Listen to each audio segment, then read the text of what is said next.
婉婉啊，我带了御医过来。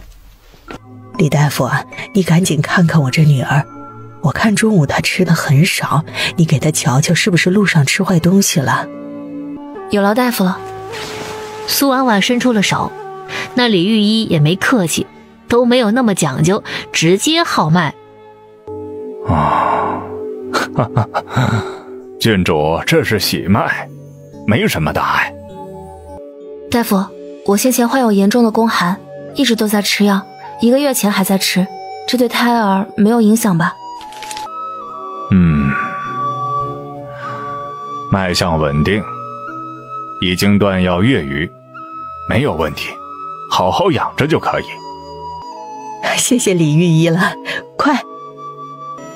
一旁的嬷嬷赶紧给了大红枫，并送李御医出门。婉婉，太好了，这可真是天大的好事儿啊！婉婉，你上次回京说特别崇拜霍老爷子，可惜他那时卧病在床，没法去探望，不如过几日娘带你去探望一下。可以吗？娘，我听说霍爷爷不是被幽禁了吗？霍老爷子一生为国，也是陛下的恩人，对外说是幽禁，其实啊，也就是让他颐养天年了，并没有说不让人去探望。自从霍家出事，霍老爷子精神状态不好，陛下还时常担心他的身体呢，鼓励同僚去探望，和老爷子说说话，想让他心情能好一些。我都听娘的。第二日，苏婉婉带着孩子们如愿去了大牢，见到了沈渊。爹！哎，我都不是你们亲爹了，还叫这么亲啊？没有白对你们好。那是因为爹爹对我们好，在月儿心里，你就是月儿亲爹，永远都是。都说生恩不如养恩大，爹，还是谢谢爹养育之恩，您永远是我亲爹。哥哥说的对，谢谢爹爹养育之恩。没白养你们，就是你们叔叔怎么没来啊？那小子还恨着我呢。你别怪他，那是他亲哥，现在还在西北不能魂归故里呢，有情绪正常，他会想通的。更何况还说他呢，我呢？我到现在都不知道我到底嫁的是谁，我嫁的是沈渊，你已经不是我丈夫了。媳妇儿，我也不是故意的，你嫁的是我，那个沈渊已经死了，和你日夜相伴的是我，可不能胡说。那你为什么假扮沈渊？你到底是谁？媳妇儿，你若能出气多救几下，我是个没家的人，和沈渊在军营就认识，他死了，我想着反正我没有家了，而且他有孩子，孩子不能没有娘了，还没有爹，我就这么一时糊涂冒充了他，我真不是故意的，你相信我，我更不是什么敌国奸细啊。谅你也不敢骗我，我能咋办？你说的倒是对，和我日夜相伴的是你，我的夫君也只能是你，更何况我怀孕了，你的孩子。真的假的？媳妇儿这样子好像不是演的呀。我们快要有小弟弟了，太好了。这是真的呀，不是演的，媳妇儿竟然真的怀上了。媳妇儿，那你这一路来京城还怀着孩子，受罪了。我瞧瞧，这怎么受了这么多呀？哎呦，我真该死，在你最需要我的时候，我却没有陪着你。没关系，我没受罪，现在住在公主府，有娘他们照顾着呢。你别担心我，你还是赶紧坦白从宽，咱们也好早日团聚。媳妇儿，我知道了，等我出去了，再去公主府向娘请罪。一家人又说了一会儿话，就被催促着赶紧走了。真假沈渊的案子也如期进行了公审。霍远就照着先前的说辞，只说自己也是军营的，和真沈渊是朋友，家中无人，因为要照顾沈渊的孩子，这才冒充了沈渊。因为要等着取证调查，这案子便暂且搁置，等证据到达才能继续审理。假沈渊依旧还要暂时关押在大牢里。这一日，霍远悄悄地到了公主府，没有人关注他，叶大伯给他弄了个替身在牢房里，就把他偷偷的替换了出来。媳妇儿，是我回来了。看没有任何问题，他这才赶紧带着霍远去了空间，推着他赶紧进去洗澡。他没事闲着翻看着手机，正翻着，一条信息映入眼帘：医学奇迹，云氏太子爷云峥抗癌成功，坚持不化疗，云氏太子爷毅力超强，癌细胞消失，云氏太子爷病愈，将回归云氏集团。他没事了，他真的痊愈了。看什么呢？这么入迷？你是说他忽然病愈了？什么时候的事情？说是昨天清醒过来，但是陷入昏迷是在20天前，忽然病危，还进了重症监护室。平南郡前些日子也传来了消息，说是在庞清平他们动身之前，也正好是20天前，陈王舅舅想要逃离平南郡，在海上被追击，船沉了，人也没了，死了。尸体沉入了大海，我们的人也损了不少，只能等庞清平他们离开了才敢下海去找。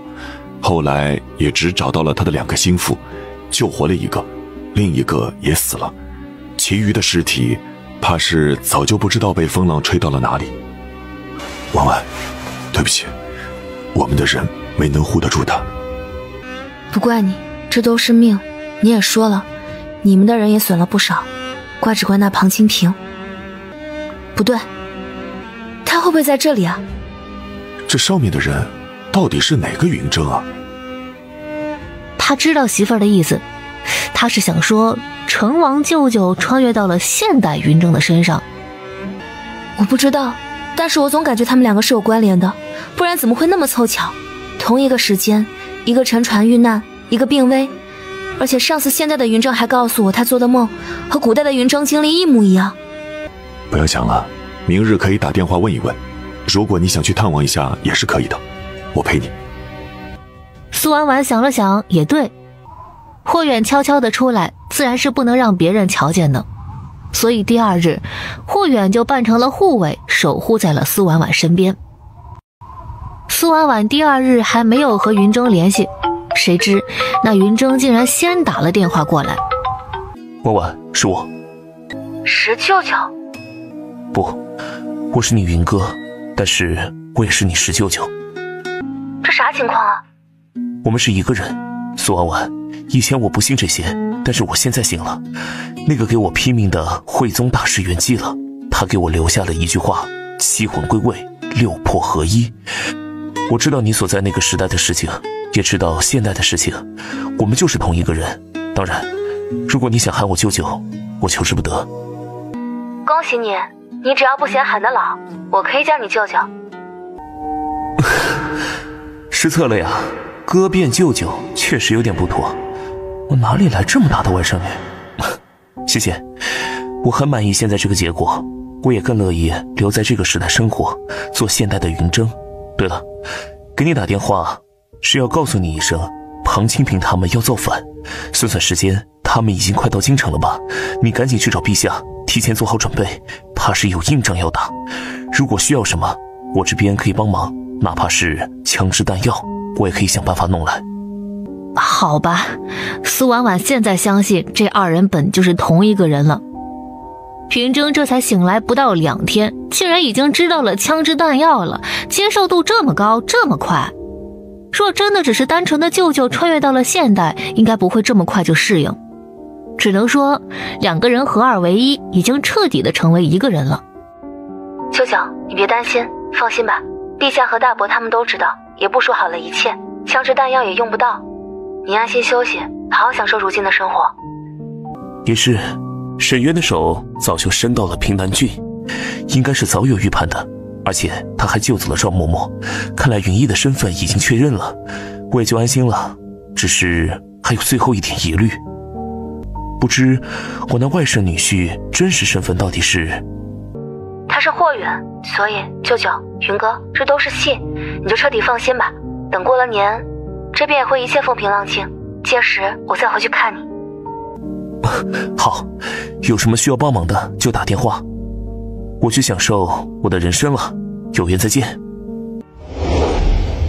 从空间出来，霍远这边也从外头回来了。想什么呢？想一下接下来的部署，赶紧收拾一下。岳母大人说一会儿带咱们去霍府看爷爷。我这就可以啊，你赶紧去换装。霍时中盼着这一天许久了。这就是婉婉，好，真好啊！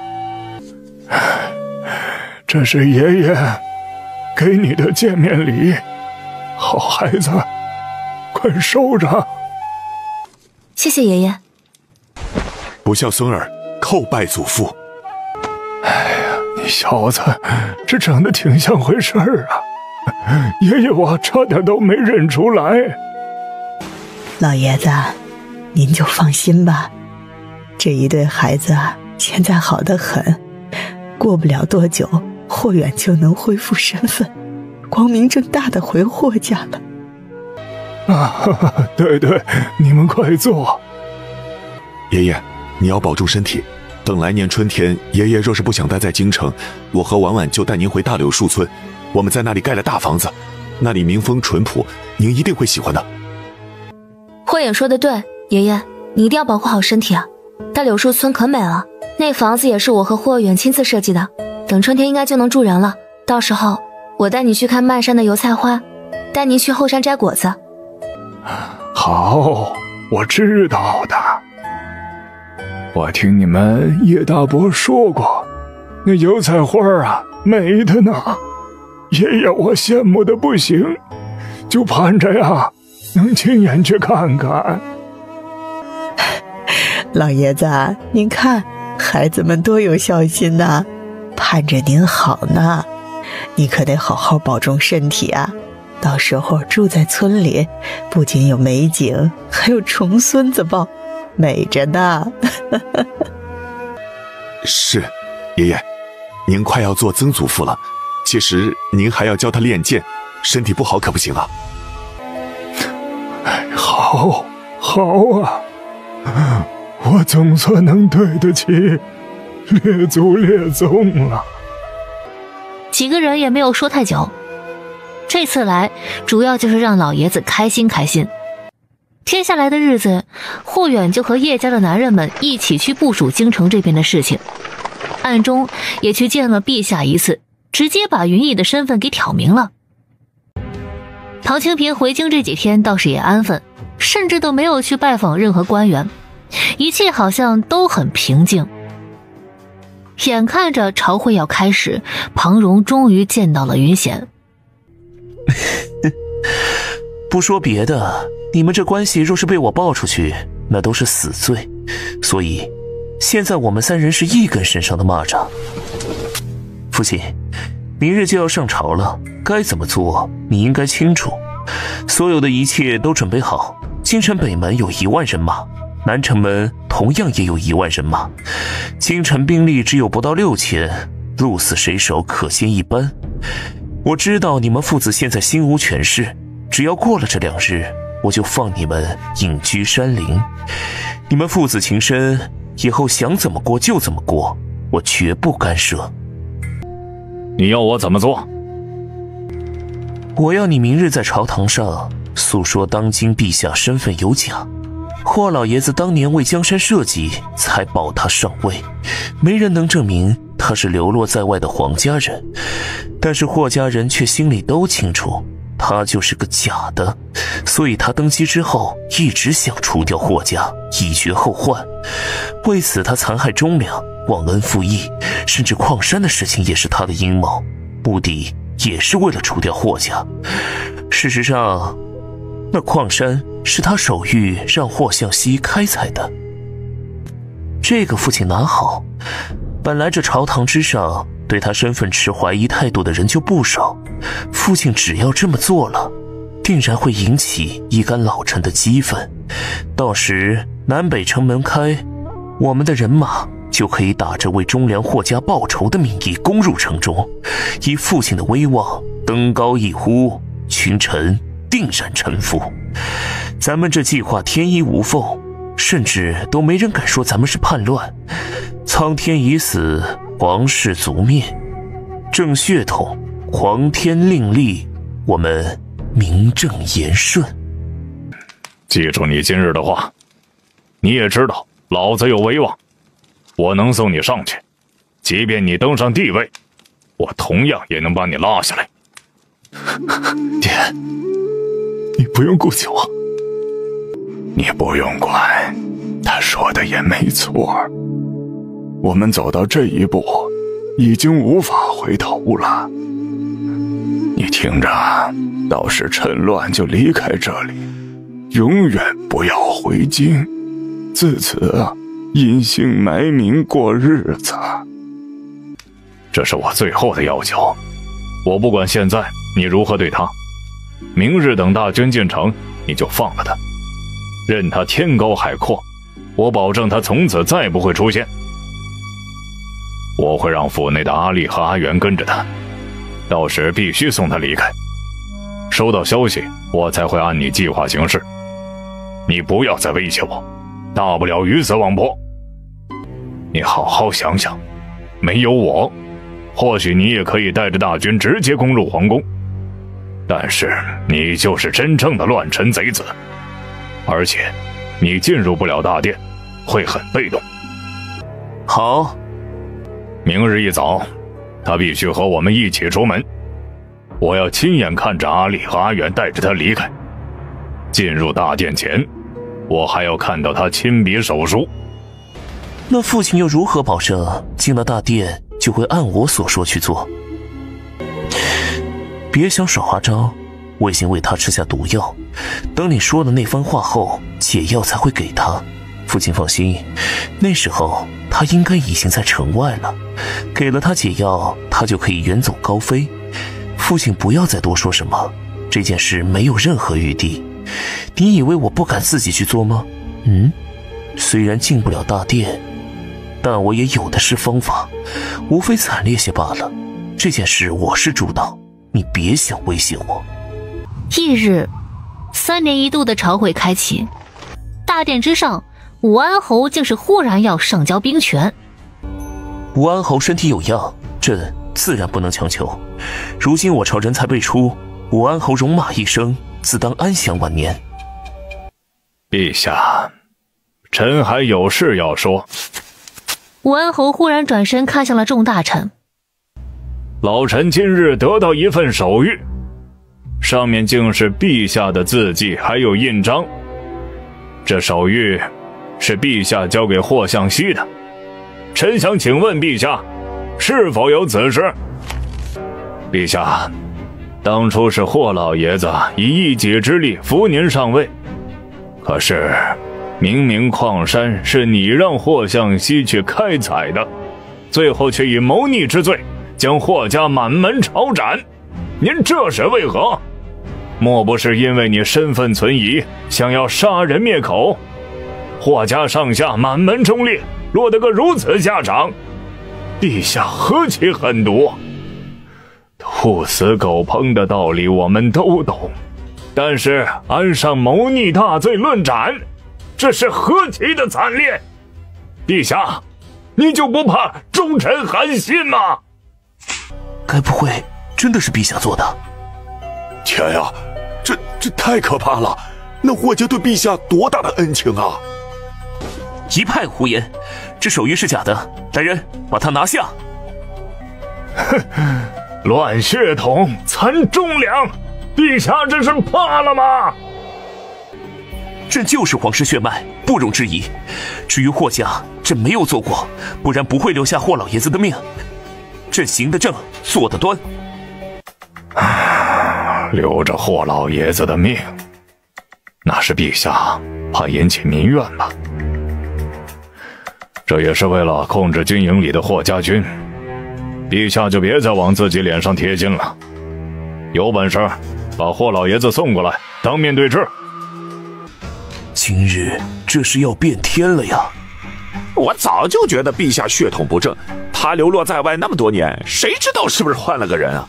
哎呀，就算血统纯正，我听说他都不能生育了，这皇室也断了，还有什么脸面继续坐在那个位置啊？咱们该怎么办？哎呀，识物者为俊杰，陛下一心重用年轻人，把我们的老脸往哪里搁？庞清平看火候到了，对着一旁的经纬营使了个眼色，忽然大吼一声：乱血统，残忠良，皇天当令立，以此正苍天。我不信陛下是这样的人。陛下登基这些年，与百姓共苦共难，勤勤恳恳，爱民如子，你们才是乱臣贼子。你怎么在这里？你们叶家本来就和狗皇帝是一丘之貉，一荣俱荣的关系，把他抓起来。我呸你大爷的，你个乱臣贼子，做了婊子还立牌坊。陛下是什么样的人，大家心里都清楚，什么残害忠良，你现在才是残忠良。对，我们相信陛下。几个同僚忽然倒戈，帮着叶行风对付那些人，场面顿时大乱。这时城门口忽然传来撞门声，惊得众人花容失色，竟然还带了大军。陛下，有大军到了皇宫外，正在破门。庞清平也带着人来到了大殿之上，依旧是那句话，喊的是正气凛然。陛下乱皇室血统，又残害忠良，我庞清平是要为霍家报仇，为匡扶正义，以正苍天。你这是要造反！武安侯，你们父子俩这是要造反吗？陛下怎么残害忠良了？霍向西的野心不是一天两天的了，我们有目共睹，什么手谕我不信。我只知道云氏皇室烂透了，你们难道忘了吗？先皇也就是狗皇帝云琼阳在位期间民不聊生，害死了多少无辜大臣，就连自己的儿子也不放过。你们家里有多少女儿甚至妇人，只要被他看上，都会被强行收入宫中。他残暴嗜杀，皇子皇孙因为他互相残杀，最后落得个几乎绝后的下场。这就是云氏统领的大下场。凭什么这江山要交给有劣根性的云氏啊？凭什么？这云家就该死绝，以祭奠枉死的百姓。所以苍天也让云氏断子绝孙。陛下不能生育，后宫多名御医可以作证，云家没有后了，这就是报应。我们这是顺天意，皇天就该另立。庞清平，你自己的野心非要拉踩云氏，上一代的事儿为何要扯上下一代呀？我看是你想要造反，想要做皇帝。我呸！陛下不配做皇帝，你又能高贵到哪里去啊？你不也只是一个臭乞丐，阴沟里的烂泥呀！臭乞丐！我今日就让你们看看，臭乞丐能不能做皇帝。说起来，陛下当初也是个乞丐，何德何能才能登上帝位？我倒是觉得庞将军有勇有谋，上过战场，杀过敌，比陛下强太多呀。退，燕雀安知鸿鹄之志？乞丐怎么了？那可是武安侯一手教导出来的。你们一丘之貉，我和你们拼了！庞荣，你这个老匹夫，当年若不是先皇提拔，你能有今日？忘恩负义，该死！皇宫大门被破开，万人叛贼涌入皇宫。云显混迹其中，跟在最后头也进了门。宫中似乎是杀疯了。兵部的叶行远带着人和精卫营的叛贼，如今已经有了胜负之分。鳖已在瓮中，是时候收网了。关宫门，打狗！他一声令下，南宫门关。北宫门处忽然又涌入了一大批人，为首的竟然是沈渊。他的身后竟然还跟着一个孩子，同样坐在高马之上，气势十足。庞清平的功夫也不低，二人瞬间10几个回合，看得人眼花缭乱。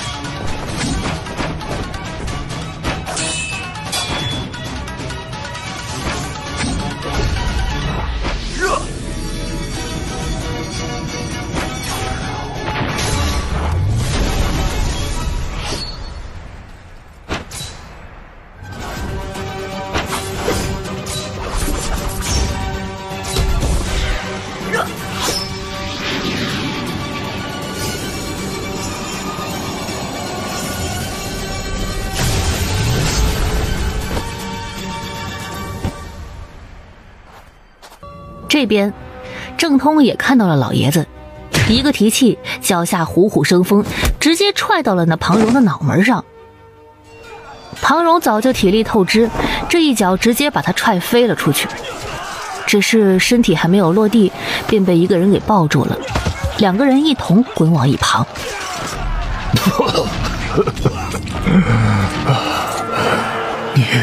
你怎么在这儿？混账，快走！你快走啊！不，我不走。爹，我不怕死，死我要和你在一起。爹，下辈子我还做你儿子。爹，我们做错了太多事，害了太多人了，这是我们的报应。别怕，爹，儿子会陪着你的。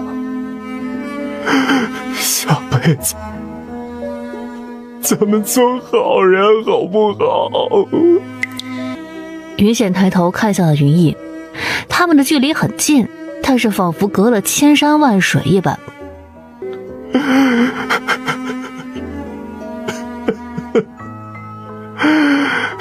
对不起，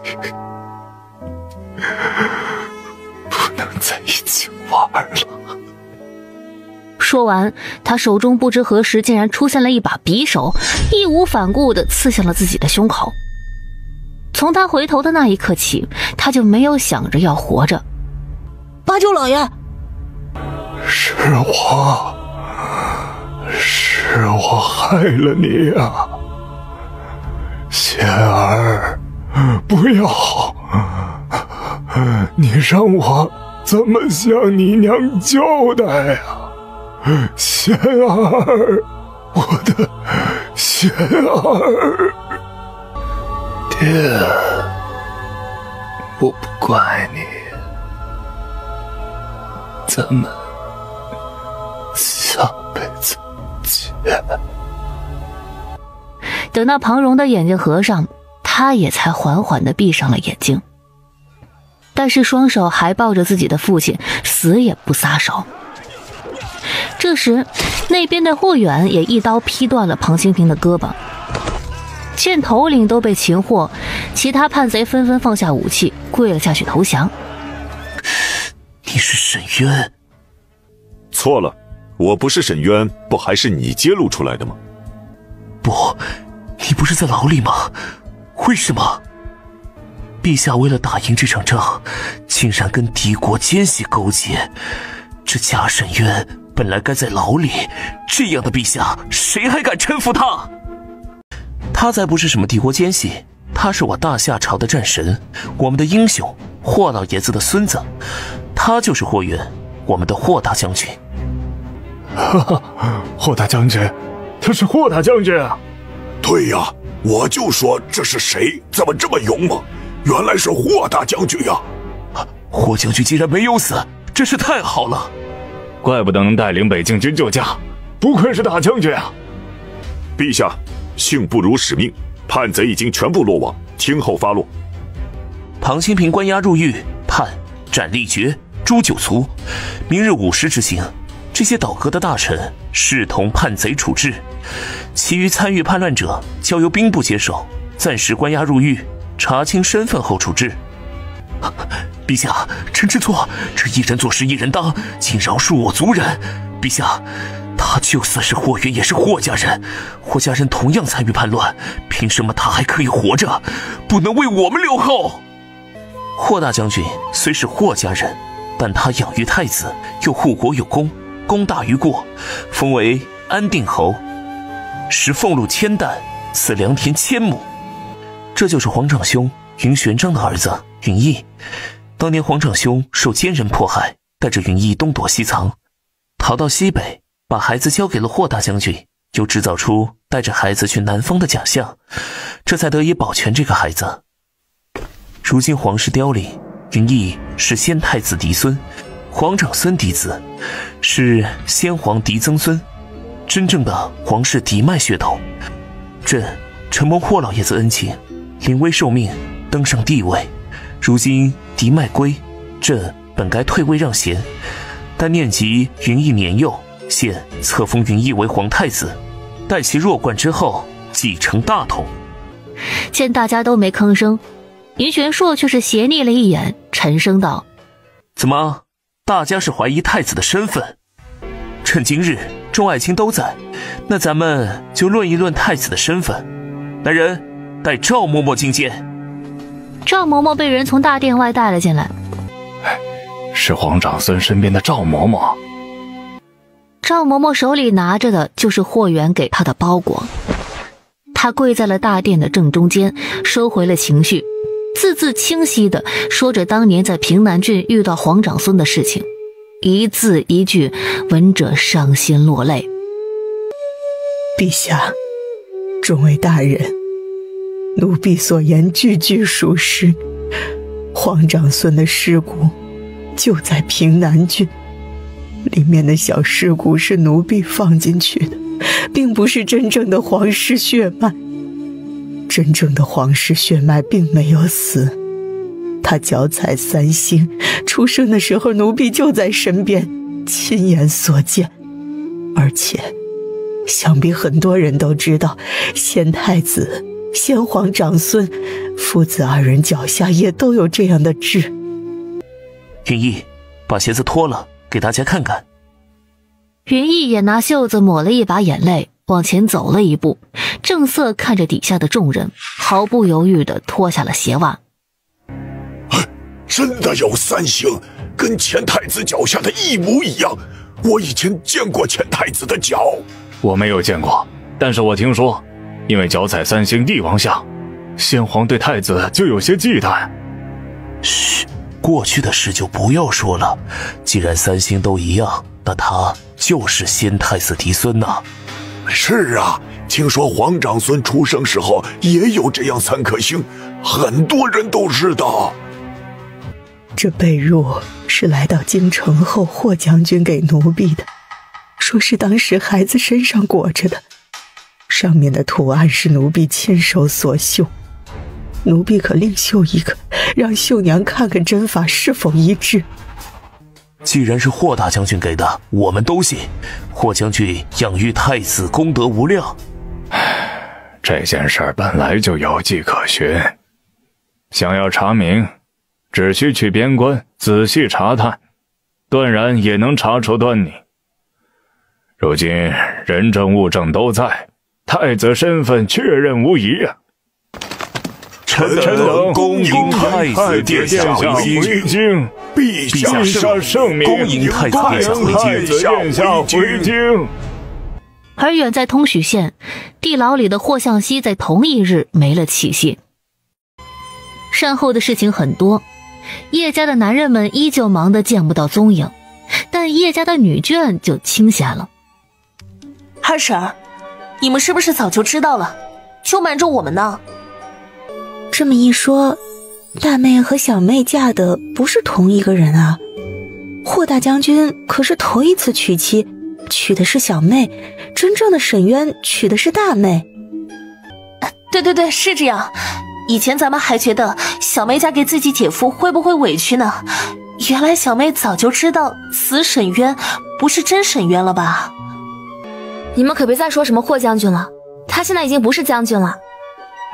对，现在是安定侯。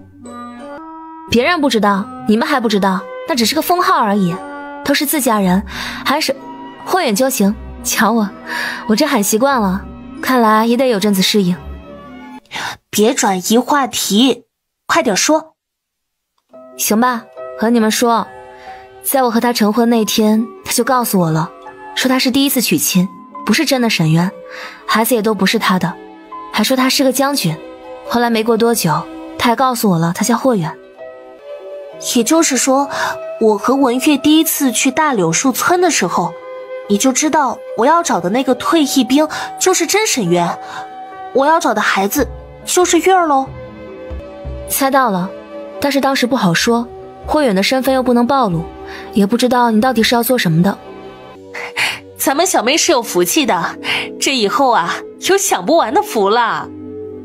咱们都有福气，嫂子们，哥哥们对你们也都是真心实意的，咱们能成为一家人，都是有福气的人。对，咱们都有福气。月儿，让我猜猜，你肯定在想哥哥，对不对？小叔叔，你说以后哥哥会不会不认我了？怎么会呢？他永远都是你哥哥，就像你娘说的那样，你爹和娘也永远都是你爹娘，他们也永远是我的哥嫂，咱们还是一家人。只不过现在你哥哥有更大的责任在身上，他肯定也惦记着你呢。唉，做太子真辛苦，心疼哥哥。不过他是太子，没关系，以后他没有空闲，我就来京城看他。对，以后月儿可以经常来京城看他，叔叔也会很努力，争取早日也到京城安家。那太好啦，以后我在京城就有2个家了，一个是沈家，一个是霍家。不对，我还有公主外祖母家呢，还有镇国公府叶家。哇，我的家好多呀！叔侄二人坐在那里谈了许久，苏婉婉出来看到的就是这样的场景。月儿，等过完年，咱们就回大柳树村，房子应该已经建好了。娘，你和爹也要回去吗？你们要住大柳树村？当然要回去了，不然建房子干什么？不仅我们要回去，你曾祖父也要跟着一起去。大柳树村多好啊，我都想你大奶奶他们了。对了，就连你二姨姨也要跟着一起去呢。真的，娘，你们都回去？二姨也回去？真的，我们都回去。你想哥哥，咱们以后多回京城转转就行了。娘，你真好，太好了，我们还生活在一起。娘，等弟弟或者妹妹出生了，我还要带着他们玩，给他们讲故事。叶家的男人们是在大年30才处理完公务的，终于能够安稳的在家里过年了。苏婉婉却没有在府上，毕竟她这算是嫁出去的闺女。苏婉婉和霍远本来打算再买一处小的宅院的，但是陛下不忍心，又赐给了他们一套，就在公主府的附近。哥哥你来啦！我来陪你们过年。月儿，以后一定要经常来京城看我，我给你令牌，你随时都可以入宫。无需多礼，云逸想诸位了，朕送他过来，一会儿便走，等明日再让他回宫。这孩子想家人想得很。姑姑、叶大伯，大家不要拘谨，今日我也是以家人的身份来的。好，都坐下吃吧。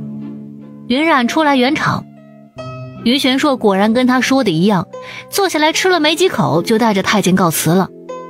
他知道他在这里，他们或许会不太自在，哪怕他再随和，可一旦身份变了，就再也找不回以前的那种感觉了。云逸待了一夜，第二天依依不舍地回了宫。唉，他们怕是要留在京城，不回来了。沈昭总要回来吧？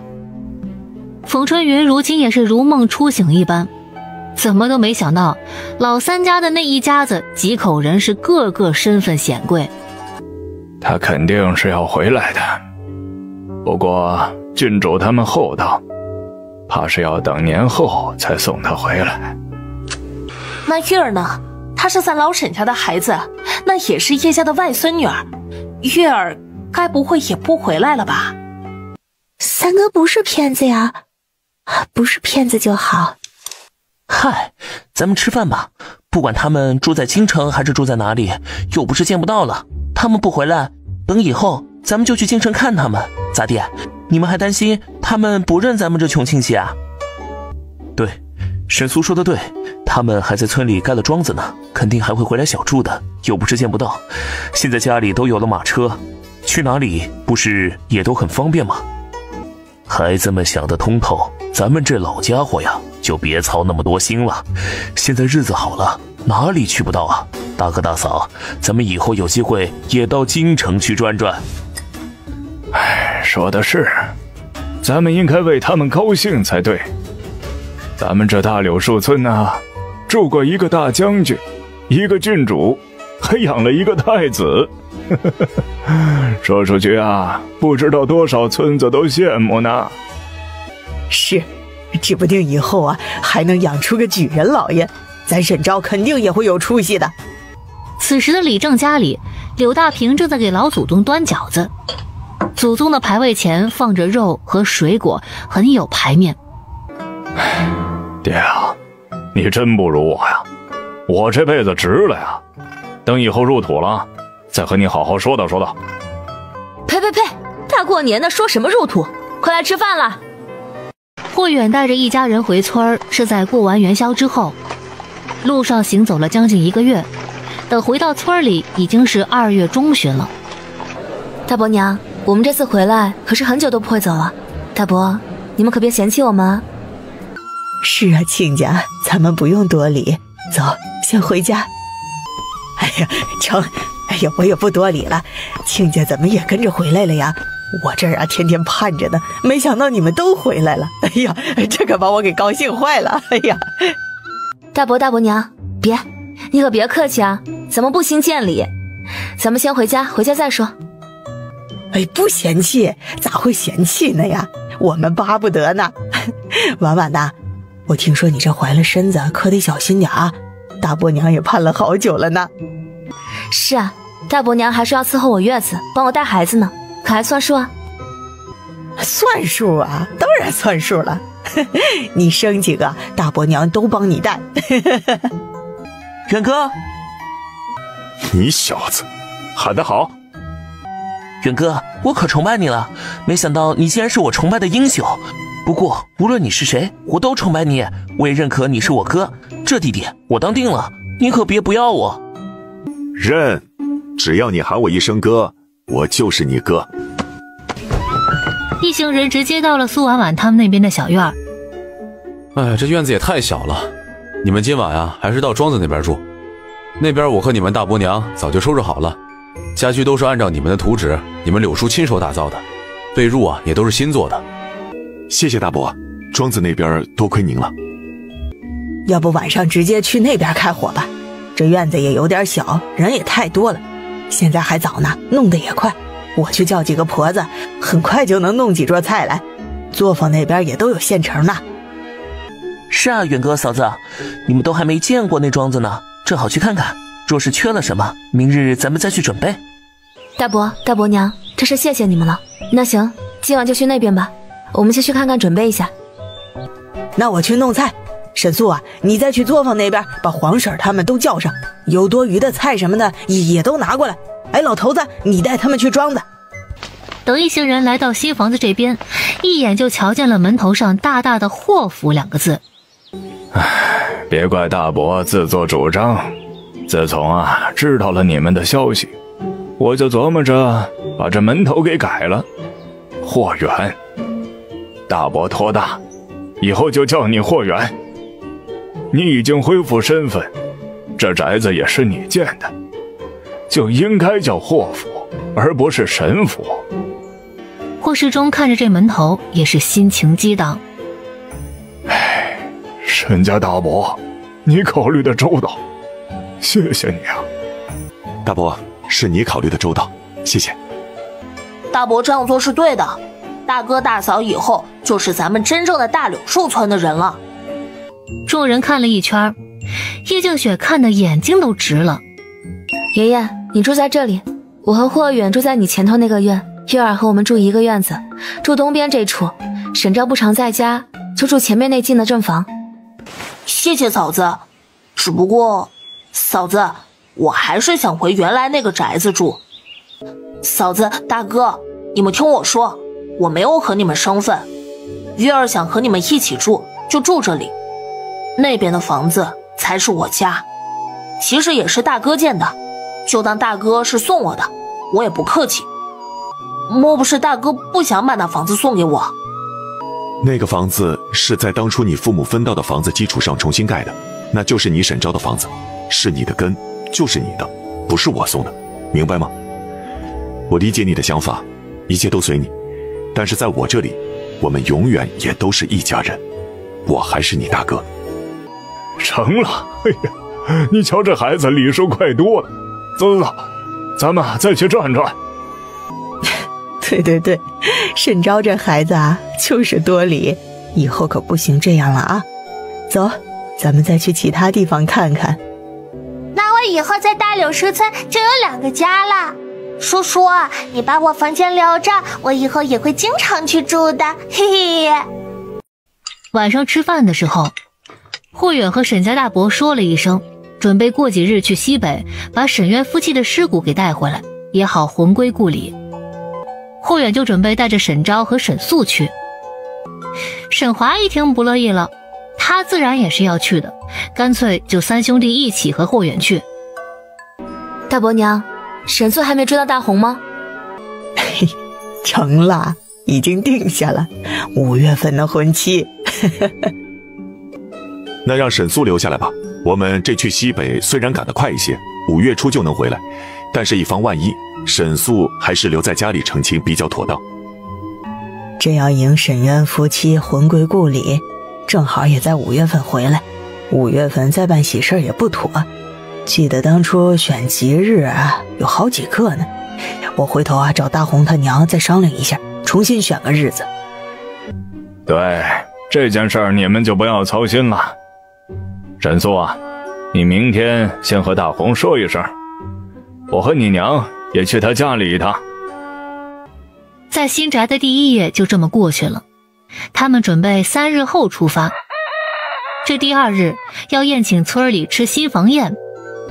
我准备再在这里干1年，蔬菜还没有推广完毕，而且通许县现在建设正如火如荼，各种事业如雨后春笋，我害怕再来一个新县令，因为不熟悉会影响进程。我约摸着再有1年，这通许县就彻底稳住了，也会成为大夏朝第1县，届时才会放心调任。他就像是朋友谈心一般，和霍远以及霍老爷子说这些话。年轻人很有想法呀，我觉得你说的对。你才过来这边不到2年的时间，按正常调任也至少是3年。通许县发展到现在，第3年才是最关键的时刻。朝廷需要你们这些年轻人啊。许大人今年有25了吧？别天天想着政务，也得顾着点自己。许怀远似乎也听到了话外之音，抬眸看了看另一桌上的那个人。婉婉姐，我给你把脉吧，我师傅说把脉也能看出男孩女孩的，我想试试。你现在还逮着人把脉，怎么弄还跟以前一样啊？才不一样呢，我现在医术提高了不少，已经不会见人就把脉学习了，我师傅都说我已经出师了。行，医术高超的林大夫，请为我把脉。林文月摸了摸，似乎不敢确定，又摸了摸。怎么样，男孩还是女孩啊？月份还太小了，不真切。我摸着又像男孩又像女孩的。男孩女孩都行，都是咱们的小宝贝儿。就是什么都行，男孩女孩我都喜欢。其实他若是想知道男孩女孩，那还不简单。到现代找云峥舅舅，在私立医院给安排个 B 超就解决了。